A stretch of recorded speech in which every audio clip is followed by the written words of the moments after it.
জেদ না থাকলে জীবন শেষ হয়ে যাবে। তুমি যদি স্বপ্ন দেখো এবং সেই স্বপ্নগুলো পূরণ করতে চাও, তুমি যদি তোমার ইচ্ছা চাহিদা অনুযায়ী জীবন কাটাতে চাও, তুমি যদি জীবনকে সুন্দর করতে চাও, তাহলে জেদ ধরতে হবে এবং যেটা করতে চাও সেটাতে নিজের 100% দিতে হবে। তুমি জানো, আমি জেদি মানুষগুলোকে ভয় পাই। আমি মনে করি এদের জীবনে যখন তখন যা কিছু ঘটে যেতে পারে।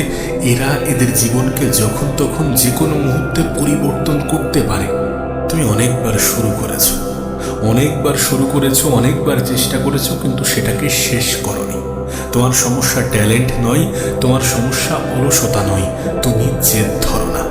জেদ অন্য জায়গায় কাজে লাগানোর পরিবর্তে নিজের জীবনকে সাজানোর ক্ষেত্রে নিজের জীবনের সফলতা আনার জন্য জেদ ধরাটা প্রয়োজন। আমরা যে বলি না যে পজিটিভ থাকো, নিজের উপরে বিশ্বাস রাখো, এগুলো করলে সফলতা পেয়ে যাবে না। শুধুমাত্র পজিটিভ থাকলাম, নিজের উপরে বিশ্বাস রাখলাম, এটা করে কখনো সফলতা আসে না। সফলতা আনার জন্য কিছু করতে হবে এবং সেটার উপরে অটুট থাকতে হবে যে শেষ পর্যন্ত এটাকে আমি করব। এটা আমার জেদ যে আমি করব মানে করব, এমন জেদি হওয়াটা প্রয়োজন। এই পৃথিবীতে দুই ধরনের মানুষ আছে। এক ধরনের মানুষ কষ্ট পেলে বলে যে আমার দ্বারা হবে না, আর এক ধরনের মানুষ কষ্টগুলোকে সহ্য করে এবং জেদ ধরে বসে থাকে যে হ্যাঁ, শেষ পর্যন্ত করতে হবে, তাতে যতই কষ্ট আসুক, যতই সমস্যা আসুক, যতই প্রবলেম আসুক না কেন। আজ যদি তুমি তোমার জীবনের দিকে তাকাও, তাহলে দেখতে পাবে অনেক স্বপ্ন ছিল, অনেক প্ল্যান ছিল, কিন্তু সেগুলো একটা জায়গায় এসে থেমে গেছে, যেখান থেকে কষ্ট শুরু হয়েছে। আর এই জায়গাতে এসেই 90% মানুষ হেরে যায়। কারণ সবাই তো সফল হতে চাই, কিন্তু কেউ ব্যথা সহ্য করতে চায় না। দেখো, সফলতার রাস্তা অতটা মসৃণ নয়। এখানে নিঃসঙ্গতা আছে, এখানে একাকিত্ব আছে, এখানে অপমান আছে, এখানে সমালোচনা আছে, এখানে পরনিন্দা পরচর্চা সব কিছু আছে। আর এই সব কিছুকে কাটিয়ে ওঠার জন্য যে জিনিসটার প্রয়োজন পড়ে সেটা হচ্ছে জেদ এবং ধৈর্য। দেখো, জেদ মানে চিৎকার চেঁচামেচি নয়, জেদ মানে জোর করে চাপিয়ে দেয়া নয়, জেদ মানে কারোর সাথে তর্ক করা নয়, জেদ মানে কারোর সাথে প্রতিযোগিতা নয়, জেদ মানে ভিতরে ভিতরে নিজের সাথে একটাই কথা বলতে থাকা যে আমি থামবো না। আমরা আমাদের জীবনে একটা ভুল প্রায়ই করি। আমরা মনে করি যে আমাদের হাতে এখনো সময় আছে।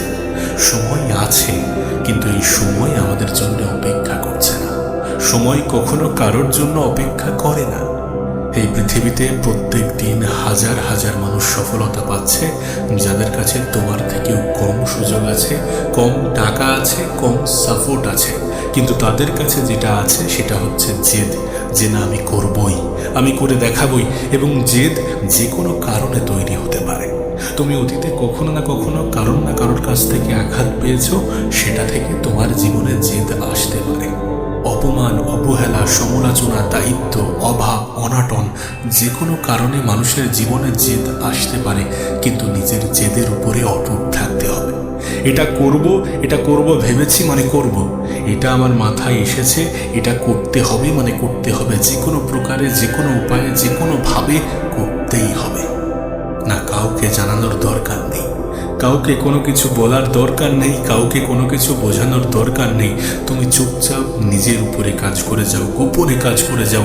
যেটা করছো সেটা ভালোভাবে করো, মন দিয়ে করো, রিপিটেডলি করো। সত্যি কথা বলতে গেলে বোরিংনেস তৈরি হবে। যখন তুমি লাগাতার মেহনত করবে তখন বোরিং লাগবে, তখন অসহ্য লাগবে, কিন্তু এই সমস্ত কিছুকে কাটিয়ে উঠতে হবে। কাজের প্রতি ভালোবাসা আনতে হবে, আর ভালোবাসা যদি নাও থাকে তারপরেও জোর করে করতে হবে।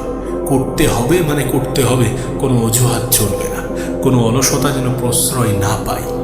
তুই নিজেকে একটা প্রশ্ন করো তো, লাস্ট 6 মাসে তুমি কোনো একটি কাজ কি টানা করেছো? যদি সত্যি করে থাকো, যদি মন দিয়ে নিজের 100% দিয়ে 6 মাস করে থাকো, তাহলে সেটা থেকে কি রেজাল্ট এসেছে? রেজাল্ট আসবে না এমন হতে পারে না। আমরা অল্প মেহনত করি, অনেক বেশি রেজাল্টের আশা করি, এখান থেকেই হতাশা তৈরি হয়, এখান থেকেই মানুষ হাল ছেড়ে দেয়। আশা রাখো, আশা রাখাটা কোনো অপরাধ নয়, কিন্তু নিজের 100% দিচ্ছ তো? নিজের জেদের উপরে অটুট থাকছো তো? মেহনত করছো তো? বেহিসাব মেহনত করছো তো? নাকি হিসাব কষে কষে মেহনত করছো যে 2 ঘন্টা, 4 ঘন্টা বা 8 ঘন্টা খাটবো? তুমি যদি মনে করো যে আমার মেহনতের রেজাল্ট অনেক ভালো আসুক, অনেক বড় আসুক, তাহলে হিসাব না করে মেহনত করতে হবে, পরিশ্রম এতটা করতে হবে যেন সময়ের প্রতি অতটা খেয়াল না থাকে। সত্যি বলতে এই ভিডিওটা তোমার কাছে আয়না। এই আয়নায় তুমি দেখতে পাবে তোমার অজুহাত, তোমার ভয়, তোমার পালিয়ে যাওয়ার অভ্যাসগুলো। এই যে আমরা প্রতিনিয়ত সময়ের অপচয় করে যাই, আজ নয় কাল করব, এই যে নিজেকে আমরা মিথ্যা আশ্বাস দিয়ে যাই, এটার কারণে একটা সময় আসবে যখন শুধুমাত্র অনুশোচনাই অবশিষ্ট থাকবে, যখন শুধুমাত্র আফসোস অবশিষ্ট থাকবে। নিজেকে ভুল বুঝিও না। নিজে যেমন নিজের জীবনে কোনো কিছু করার জন্য জেদ ধরতে হবে, ঠিক তেমনই যেটা সঠিক, যেটা সত্য, যেটা বাস্তব, সেটা নিজেকে বলতে হবে। নিজেই নিজের কাছে সৎ থাকতে হবে। কালের দোহাই দেয়া মানে নিজেই নিজেকে ধোঁকা দেয়া। কালের দোহাই দেয়া মানে নিজেই নিজেকে ভুল বোঝানো, ভ্রান্ত কোনো কিছুকে প্রমোট করা। তুমি দেখবে যখন তোমার স্বপ্নগুলো বড় হবে, যখন তোমার জীবনের উদ্দেশ্য বড় হবে, যখন তোমার লক্ষ্য বড় হবে, যখন তুমি বারবার একটা জিনিস রিপিটেডলি করে যাবে, তখন সেটাতে বোরিংনেস আসবে। এবং এই বোরিংনেসকে কাটিয়ে ওঠার সব থেকে ভালো উপায় হচ্ছে জেদ নিয়ে কাজ করা, জেদ ধরে কাজ করা। আর একটা কথা মাথায় রেখো যে কোনো জিনিসে এক্সপার্ট হওয়ার জন্যে একই জিনিস বারবার করাটা প্রয়োজন, তারপরেই তুমি সেই জিনিসে এক্সপার্ট হবে। আর আজকের দিনে দাঁড়িয়ে 10টা জিনিসে অ্যাভারেজ হওয়ার থেকে একটা জিনিসে এক্সপার্ট হওয়াটা অনেক অনেক বেশি প্রয়োজনীয়। এই পৃথিবীতে 90% সফল ব্যক্তির জীবনে একটি কমন জিনিস আছে, যে শুরুতে তাদেরকে কেউ বিশ্বাস করেনি, শুরুতে তাদেরকে কেউ সাপোর্ট করেনি, কেউ বাহবা দেয়নি, কেউ বলেনি যে তোমার দ্বারা হবে, বরং ক্রিটিসাইজ করেছে, বরং অবহেলা করেছে, বরং হেয় করেছে, বরং হাসাহাসি করেছে। যখন তুমি তোমার স্বপ্নগুলোকে নিয়ে সিরিয়াস, যখন তুমি তোমার জীবনের লক্ষ্যগুলিকে নিয়ে সিরিয়াস, এবং সেটা যদি বড় হয়, তাহলে মানুষ হাসাহাসি করবে, মানুষ অবিশ্বাস করবে, মানুষ মজা নেবে। প্রত্যেকটা সফল ব্যক্তি যারা জীবনে বড় বড় জায়গায় পৌঁছেছে, তাদের গল্পের শুরুটা এমনই ছিল, কারণ তারা মনে করে যে এটা অসম্ভব। আর যখন কোনো অসম্ভবকে তুমি বেছে নাও সম্ভব করার উদ্দেশ্যে, তখন মানুষ একটু মজা নেওয়ার সুযোগ পেয়ে যায়। কিন্তু যখন তুমি তোমার কল্পনায় দেখা জিনিসগুলোকে বাস্তবে রূপান্তরিত করবে, যখন তোমার জীবনে সাকসেস আসবে, যখন তোমার জেদের কারণে তুমি একটা মাকামে পৌঁছাবে, তুমি একটা ভালো জায়গায় পৌঁছাবে, তখন এই মানুষগুলোই তোমার হয়ে হাততালি বাজাবেই বাজাবে। আমি তোমাকে লিখে দিতে পারি, মানুষ সময়ের সাথে সাথে নিজের অবস্থান পরিবর্তন করে নেয়। যারা আজ তোমার বিপক্ষে আছে, যারা আজ মজা নিচ্ছে, তারা কাল প্রশংসা করবে, কাল হাততালি বাজাবে। এটা বাস্তব, এটা লিখে রাখো।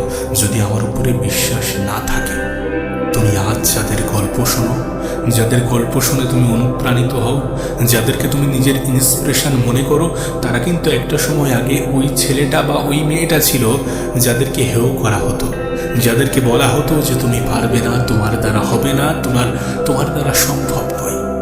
এ বিষয়ে কোনো সন্দেহ নেই যে সফল ব্যক্তিদের শুরুর গল্পটা কুৎসিতই হয়।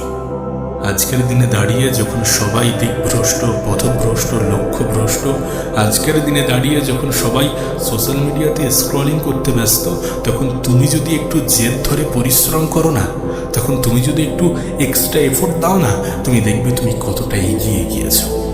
আজ আমরা মনে করছি যে প্রতিযোগিতা অনেক বেশি, হ্যাঁ প্রতিযোগিতা অনেক বেশি, কিন্তু যারা তোমার প্রতিযোগী তারা সবাই ডিস্ট্রাক্টেড।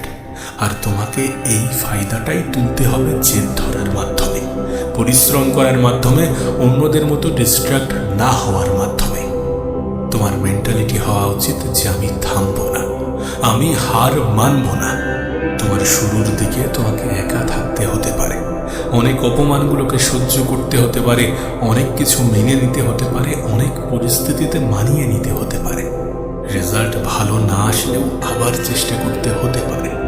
এই জায়গাগুলোতেই সবাই হেরে যায়। আর যখন তুমি এই সকল ক্ষেত্রে নিজেকে স্ট্রং বানাবে, নিজেকে মজবুত বানাবে, তখন তুমি আলাদা মানুষ হয়ে উঠবে। আর আলাদা মানুষ হওয়াটা প্রয়োজন আলাদা কিছু করে দেখানোর জন্য। তুমি নিজেও এটা জানো যে এই যাত্রা পথে অনেক বেশি কষ্ট হবে, আর এই কষ্টগুলোকে যখন তুমি সহ্য করতে শিখে যাবে, তখন তুমি অন্যরকম একটা আনন্দ অনুভব করবে। যখন তোমার রেজাল্ট আসতে শুরু করবে, যখন তোমার অপমান করা মানুষগুলোকে তোমাকে প্রশংসা করতে শুরু করবে, তখন তোমার মুখে এক অন্যরকম হাসি ফুটতে শুরু করবে। যখন তোমার পরিবারের মানুষ, তোমার বাবা মা তোমাকে নিয়ে প্রাউড ফিল করবে, তখন তুমি ভিতর থেকে একটা শান্তি অনুভব করবে। কষ্ট না করলে কেষ্ট মেলে না, এ লাইন তুমি নিশ্চয়ই শুনেছ। এই লাইনটি কেউ বলেছে, নিশ্চয়ই এই কথাগুলির মধ্যে যুক্তি আছে। রেজাল্ট পেতে গেলে মেহনত করতে হবে, অনেক বেশি সহ্য করতে হবে, অনেক বেশি লড়াই করতে হবে। এই পৃথিবী এমন একটা ক্ষেত্র যেখানে সবাই তোমাকে সাহায্য করতে এগিয়ে আসবে না। তোমাকে নিজে থেকে লড়তে হবে, নিজে থেকে চেষ্টা করতে হবে, নিজের উপরে বিশ্বাস রাখতে হবে, জেদ ধরতে হবে। তোমার তো চিন্তা ভাবনা হওয়া উচিত, হোক দেরি আমি ছাড়বো না, হোক কষ্ট আমি ছাড়বো না, আসুক দুঃখ আমি হতাশ হব না। এই জেদগুলো ধরতে হবে। এইভাবেই তো নিজেকে পরিচালনা করতে হবে। তুমি কি মনে করো সফল ব্যক্তিরা আজ যে পারফরমেন্সগুলো তাদের জীবনে দিচ্ছে, তারা কি তাদের শুরুর দিকে এতটা ভালো পারফরমেন্স দিয়েছে? না, কেউ পারফেক্ট ছিল না, কিন্তু তারা চেষ্টা চালিয়ে গিয়েছে।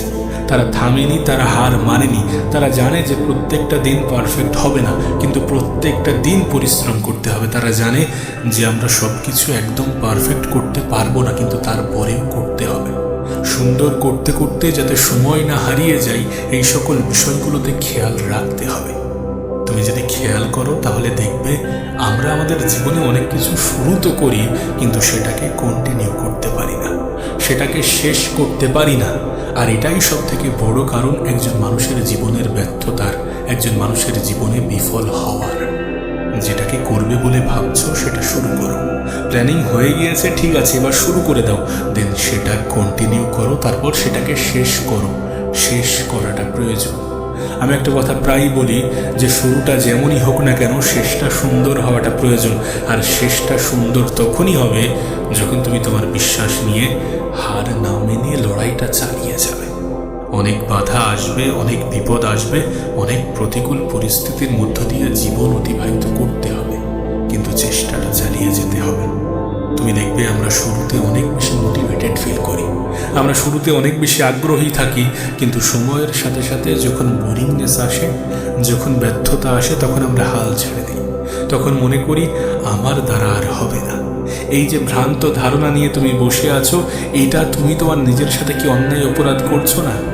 জেদি হয়ে দেখো না, তুমি শুরুর দিকে যতটা আগ্রহী ছিলে, যতটা মোটিভেটেড ছিলে, সবসময় তেমনটা থাকবে না। কিন্তু তুমি যদি শুরু থেকেই জেদ ধরে কাজ করো যে আমি করব, যাই হয়ে যাক আমি করব, করব বলেছি মানে করব, তাহলে তুমি শেষ করতে পারবে।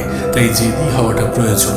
নিজের কাজের সমাপ্তি পর্যন্ত পৌঁছানোর জন্য জেদি হওয়াটা প্রয়োজন। জেদ জিনিসটা কেমন জানো? মোটিভেশন শেষ হয়ে যাওয়ার পরেও কাজকে চালিয়ে নিয়ে যাওয়া। মোটিভেশন নেই, কাজে আগ্রহ নেই, কিন্তু তারপরেও তুমি কাজ করছো। এটা কখন সম্ভব জানো? যখন তোমার জেদ আছে যে আমি করব বলেছি মানে করবই করব। ছোটবেলায় যেমন আমরা বাবা মায়ের কাছে জেদ করতাম যে আমার এটা লাগবে মানে লাগবেই, এটা আমার দিতেই হবে, ঠিক তেমনই জেদ ধরতে হবে আমাদের জীবনে কোনো কিছু হাসিল করার জন্য, বড় স্বপ্নগুলো পূরণ করার জন্য। আমরা চাই আমাদের জীবনটাকে সুন্দর করে সাজাতে, কিন্তু আমরা শেষ পর্যন্ত পৌঁছাতে পারি না।